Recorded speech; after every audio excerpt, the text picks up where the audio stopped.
মধ্যপ্রাচ্য জুড়ে চলমান যুদ্ধের কারণে আটকে পড়া প্রবাসীদের উদ্ধারে কাজ করছে সরকার।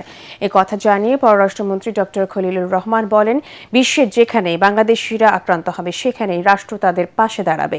এ সময় পররাষ্ট্র প্রতিমন্ত্রী শামা ওবায়েদ জানান, মধ্যপ্রাচ্যে হামলায় নিহত 2 বাংলাদেশির মরদেহ পরিস্থিতি স্বাভাবিক হওয়ার পর দেশে আনবে সরকার। চলমান যুদ্ধে এ পর্যন্ত 7 বাংলাদেশি আহত হয়েছে। মিজান শাহজাহানের রিপোর্ট। মার্কিন, ইসরায়েল ও ইরানি বাহিনীর পাল্টাপাল্টি হামলায় মধ্যপ্রাচ্যে প্রবাসী বাংলাদেশিদের ব্যাপারে করণীয় ঠিক করতে বৈঠক করে পররাষ্ট্র মন্ত্রণালয়। এতে অংশ নেয় প্রবাসী কল্যাণ ও বৈদেশিক কর্মসংস্থান মন্ত্রণালয় এবং বেসামরিক বিমান পরিবহন ও পর্যটন মন্ত্রণালয়।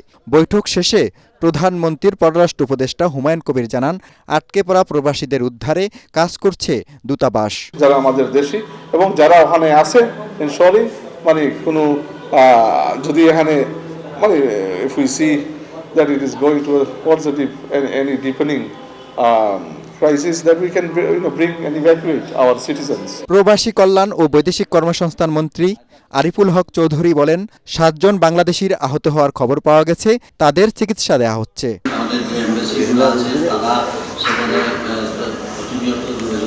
পররাষ্ট্র প্রতিমন্ত্রী শামা ওবায়েদ বলেন, হামলার বিষয়ে বিবৃতি দিয়ে বাংলাদেশের অবস্থান জানানো হয়েছে, দরকার হলে আরও বিবৃতি দেবে সরকার। সরকার এই ইরানে হামলার বিরুদ্ধে সরাসরি কোনো স্টেটমেন্ট দেয়নি কেন? পররাষ্ট্র মন্ত্রণালয় থেকে ইতিমধ্যে 2টো স্টেটমেন্ট দেওয়া হয়েছে এবং প্রয়োজন বোধে আমরা ভবিষ্যৎ স্টেটমেন্ট। দুর্ভাগ্যবশত আমরা 2 জন নাগরিককে হারিয়েছি, একজন ইউএইতে, একজন বাহরাইনে, এবং তাদের পরিবারের সাথে ইতিমধ্যে আমাদের মন্ত্রণালয়কে যোগাযোগ করা হয়েছে। যুদ্ধ কখনোই সমাধান বয়ে আনে না বলে মন্তব্য করে পররাষ্ট্রমন্ত্রী ডক্টর খলিলুর রহমান বলেন, বাংলাদেশ কূটনৈতিক আলোচনায় সমাধানে বিশ্বাসী। আমাদের নাগরিকরা তারা আক্রান্ত হলে সেটা কাতারের ব্যারারের পাশে হোক বা কাতারে গিয়ে হোক, আমরা তাদের পাশে দাঁড়াবো। আমাদের সবচাইতে বড় জাতীয় স্বার্থ হচ্ছে আমাদের জনগণ। আমরা মনে করি না যুদ্ধ বা সংঘাত কোনো সমাধান। আমরা চাই অত্যন্ত দ্রুততম সময়ে একটা আলোচনার মাধ্যমে, কূটনীতির মাধ্যমে শান্তিপূর্ণভাবে এই সমস্যাটার সমাধান হোক। প্রবাসীদের নিরাপদ থাকার তাগিদ দিয়ে তিনি বলেন, বিমান চলাচল স্বাভাবিক হলে নিহত বাংলাদেশিদের মরদেহ দেশে ফিরিয়ে আনবে সরকার।